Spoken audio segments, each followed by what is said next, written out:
Hello, Infernal friends.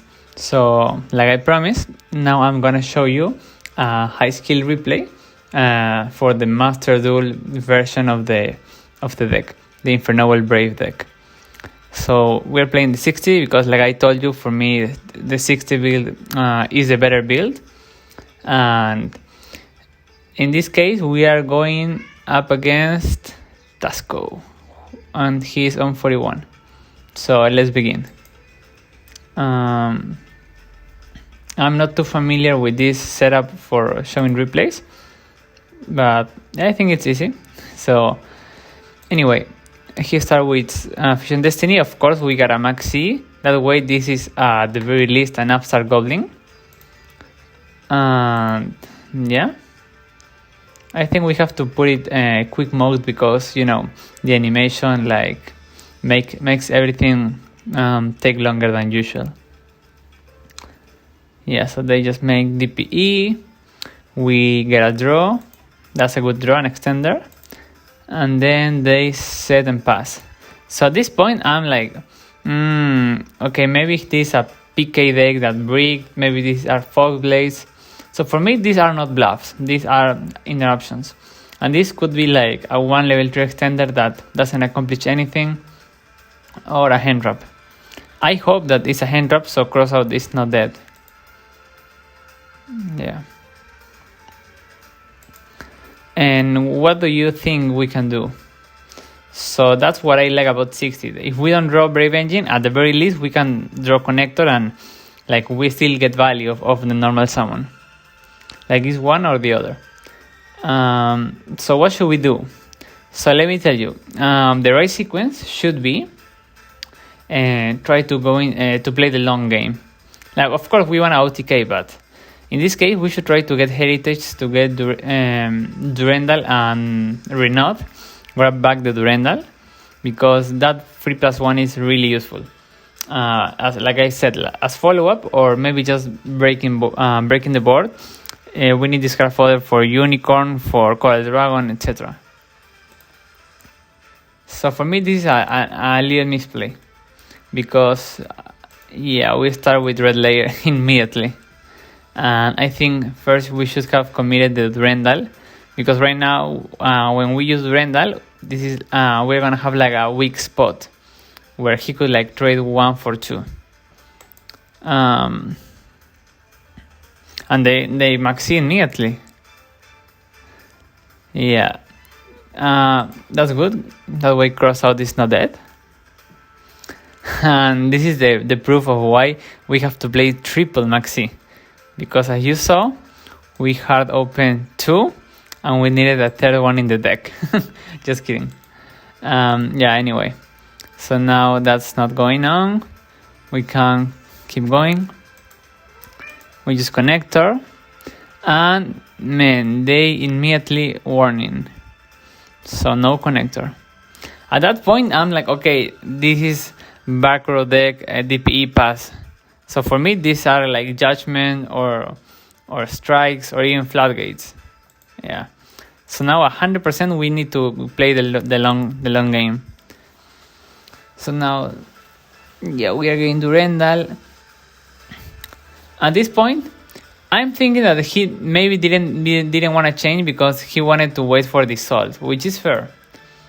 Also, this has a secret effect that if he pops the red layer on the activation of the card, we could use Durandal's second effect and revive the red layer. Anyway, so now we get the follow-up. And now I'm like, should we make Isolde or Coral Dragon? Because they both do similar things, you know? Like, we are not gonna win this turn because whatever we do, they just pop it and we pass. If we make Isolde, we get an ad. If we make Coral Dragon, we get a draw. So for me, Isolde is more valuable. Also, if we make Coral, we need to discard 1 to bait something. If we make Isolde, we don't have to bait something. I mean, Isolde is the bait, so yeah. In this case, we should just make Isolde.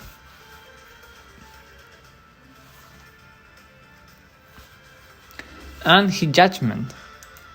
Now, this could be a misplay because this means, whoa, nice animation. Because now he's hoping that we extend past the judgment to utilize the DPE. I think he should have just used DPE and Isolde and let us get the ad. But this cuts the ad, so maybe he's afraid of Gearfried, because Gearfried beats judgment. This cannot negate Gearfried. So at this point we are like, this is not over. We have a +2 in Maxi and the next draw phase, because they have to summon DPE. So yeah, they have to. We get a draw. Flint, it's not bad. And now we're going up against 2 or maybe 3 interruptions. This is a bad draw. Yeah, we don't want duplicates. Hey, he Maxi! So now Durandal is a good draw, because we can just not play and use one Durandal, the next turn use the other one. So yeah, I saw that line immediately and I felt relieved, because then we can use both Durandals and we have a reason to do it. The reason is that he -1. And now we just gotta hope that he doesn't kill us. And yeah, he's okay. He's getting a pot of greed. That could be dangerous. We don't know what decks he's playing. I mean, if he's playing anything else than DPE. And at this point, I'm like, no way he has like the third Maxi. At this point, we both use Maxi twice. Yeah, we both draw 2 Maxis. That's insane. So now this feels pretty similar to the first turn. Set 3, 1 in hand. And right now, like, I think we can push through this. How? Well, first of all, we have setup, so Renaud is gonna be a nice +1. He has to let this go. Yeah. Maybe he didn't expect the second red layer, because this getting a +1 in grind game scenarios like this is huge. Then we use the Imperm, which comes in clutch. Now we try to get advantage. Okay, he called by. Yeah, I think that's a good call by target. Now, doesn't matter too much. We summon Flint. We could have summoned Renaud directly, but I was like, what could he have? Maybe if he does something to the Flint, we just Renaud, grab back Flint, and then normal summon Flint. Because the other target for Renaud is literally just Durandal, which is not useful this turn. But maybe it was a misplay. Maybe the correct play was Renaud summon to play around something like a Torrential Tree, but who knows. Doesn't change anything. Then we just get follow-up. And now we have like the same debate. Should we make the second Isolde or maybe Coral Dragon? Because we need to get rid of these 2 and whatever is in hand. And I think we have to do the same, like just Isolde, because Coral is gonna be a -1. At this point we have a normal summon, so this is a good normal summon, and we want this as discard fodder for maybe a unicorn. So yeah, there's no need to do Coral Dragon plays yet. We make Isolde, we try to get a search, and man, he had the second Callby. Callby is a 2 on Master Duel, and he had both. Of course, the Coral Dragon was playing around this much better because we have Isolde in graveyard, but it was unlikely that he had both Callby. So I think it was correct to not play around it and try to +1. So now we are going up against 2 interruptions. I mean, maybe 2 interruptions, maybe 1. And what do we have? We have 1, 2, 3, 4. we have 4 bodies. That should be enough. You know how? We just make Halki, and even if Halki gets negated, we can get to Auroradon thanks to the token. Yeah. Also, this is chain block in case he has an Ash. So, yeah, we get Synchron. This could have been also like a hand trap and then like an Ash, and then we make Coral Dragon here. That I also thought about it, but I was like, okay, he doesn't have Nibiru at this point, so because he would use it already. So we need to just clear this, or maybe just clear this and attack for game to try to force the back row, you know? So that's the idea. The idea right now is using Unicorn. Whatever he does to the Unicorn, we still have access to Auroradon. That's the idea. And then just Unicorn, spin the DPE, let it go. So even if we don't finish the duel, now the DPE problem is over. He already used the +2 follow-up. So now we could try to attack for game, but we would lose to Droplet. I mean, he could Droplet to survive. So my other idea was to just make Auroradon here, because if he tries to negate Auroradon, we can make access code and win, or just attack and win. So I think that plays around everything, and that's what we do. And as you see, he scoops because it's GG, and that's how we beat DPE and back row full of interruptions. That was like 5 interruptions in turn 1, you know, DPE and back row and Maxi. Anyway, hope you like this showcase of this matchup. Now we are going to show you a second one. Yeah, I think this one. Yeah,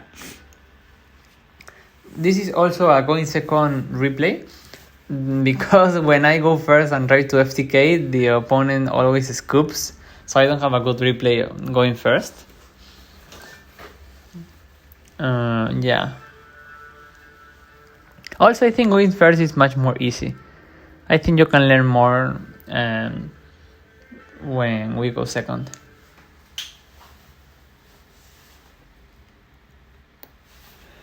So in this case, what do we got? We have no going second cards. Yeah, they are going first, and they are on Source Soul Tenji. That's bad. That's looking really bad for us, not gonna lie. The good news are that we have Gearfeed, which it could be really important breaking the Source Soul board. The other good news is that Source Soul sometimes they don't FTK, because if he's on pure Source Soul, like maybe he's not on Yangtze stuff, maybe he doesn't even use Halki right now. Usually they use Halki as a plan B if the Source Soul line gets interrupted, or if they just have Tenjis and hand traps. So at this point he's like making the standard board, and he puts Monk, Set and Pass. So because he did this, we could assume that this is Blackout, but this could also be like anything like Droplets, Called by Chalice, Imperm. So we top the cross out. Okay, so right now we are hoping that we can trade this with interruptions. That's like the only way that we are breaking the board. We're hoping that maybe he used Maxi, we call by, he floors, and then maybe we cross out. We need to get rid of floor negate. Good news are that we can force it out. How? Faithful can get us a token and then Rako back bounce, whatever we want. So yeah, we start with this. He doesn't do anything. We try to get the equip and he negates it. I think that's correct, because This also prevents the token later on. And as you see, the equip would have been amazing for us because of the synergy. It would have been free fodder for Oliver, then in the graveyard free fodder for Gearfried, then in the graveyard Oliver could equip to Gearfried. Like this would have been so helpful that I even thought that he had hang knowledge from us, you know? Like, yeah, that's exactly what we needed, the equip, not even the monster, the equip. But yeah, he's not getting both, the monster and the equip, so I think it's fair. Anyway, here we normal summon, we could go into Isolde, then he negates, then we use Isolde second effect, put equips, summon Gearfried, equip this, attack and pass. But that's not the best play. Yeah, like we are not even getting Phoenix Blade of Isolde, so at this point I think it's better that we just make Charles. Because yeah, he has to negate before we make this untargetable, thanks to Oliver.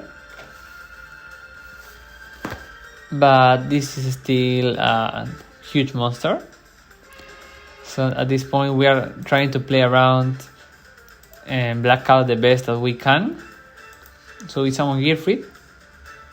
Unfortunately, we didn't have any equip, so this is not playing around blackout. Like at this point, we are assuming that if this doesn't have to be blackout, if this is blackout, we are losing. That's fine.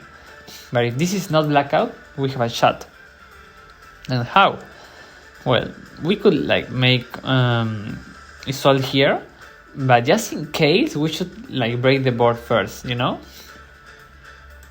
just in case.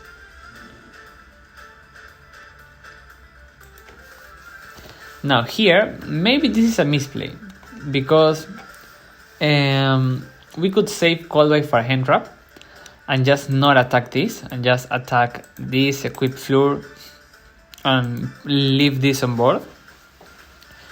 But I also don't want to deal with this later on, like in the next turn he could like this crash into something to activate Shatana, so I might as well get rid of Shatana now, and clear the full board. That was my reasoning. Also, we have cross out for another hand trap. And yeah, even though these are these fully unknown? I don't remember right now, but when I was playing the game, he combos, so let's pay attention, okay? He reveal with Moye, Taya, then gets Long Yuan, gets rid of Taya, so no knowledge, zero knowledge. No, okay, these are two unknowns. So yeah, we are just hoping these are not two hand drops, only one. At this point, we break the board. So even if his all gets interrupted, like it would not be the end of the world. He used imperm, and thank God it was imperm, because we can cross out it. If it was anything else, like I don't know, chalice or droplets, that was the end of the turn. But right now we get follow up. Then he used Drollman, so he had 4 interruptions. Like that was imperm, Droll, Xixiao, and Fleur, and maybe a 5th interruption with Shatana. So yeah, and we played through everything. So right now, if he had the Ash, we were getting punished for using Coldway before. Yeah, but he didn't have it, so never punished. Now we can like full combo, because also he would have used Nibiru before. But quote unquote full combo, our usual combo makes us search and draw. So under draw and Lockbird, we have to do the plan B combo. What's the plan B? Set up Savage and pass. Not only Savage though, because we are also getting this, which is a nice equip to put on Gearfried. So next turn we have Savage and we can summon Gearfried and equip Roland. So the thing is that he only has 2 hand drops. I mean 2 cards, and he has to basically do a 1 card combo. If not, Savage is, you know, enough. At this point, we are pretty confident we are winning. We just have to attack, not even use the hand trap counters like this. So yeah, that was the game. So that was beating 4, maybe 5 interruptions. Like, let's pretend he had the Ash and that we didn't destroy Monk. So then we had the call wave for the Ash. So that was breaking a board of 4 interruptions, but it was up to 5. So hope you like those videos. I think these are not too skillful to show. I hope I can get another replay going first. But for now, that's it. I hope you enjoy it. Right now, we are right now on Platinum 2, but we were on Platinum 5, Platinum 1, Plat 1, yeah. We just got demoted. Sometimes we just get second a lot of games and get FTK. It's part of the game. So, yeah, see you in the next video. Goodbye.